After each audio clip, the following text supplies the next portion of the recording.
اللہ کے نام سے شروع جو بڑا مہربان اور نہایت رحم کرنے والا ہے۔ حضرت عائشہ رضی اللہ تعالیٰ عنہ بیان کرتی ہیں کہ رسول اللہ صلی اللہ علیہ وآلہ وسلم نے کوئی کام کیا، پھر آپ نے اس میں رخصت دے دی تو کچھ لوگوں نے رخصت کو قبول کرنے سے اجتناب کیا۔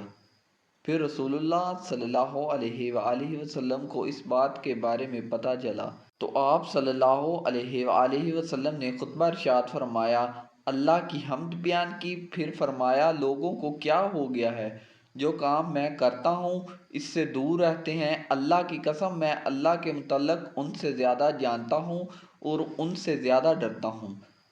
حضرت ابو امامیہ رضی اللہ تعالیٰ عنہ سے روایت ہے کہ کسی آدمی نے رسول اللہ صلی اللہ علیہ وآلہ وسلم سے دریافت کیا، ایمان کیا ہے؟ تو آپ صلی اللہ علیہ وآلہ وسلم نے فرمایا، جب تیری نیکی تجھے خوش کر دے اور تیری برائی تجھے غمگین کر دے تو مومن ہے۔ اس نے عرض کیا، اللہ کے رسول تو گناہ کیا ہے؟ تو آپ صلی اللہ علیہ وآلہ وسلم نے فرمایا، جب کوئی چیز تیرے دل میں کھٹکے تو اسے چھوڑ دو۔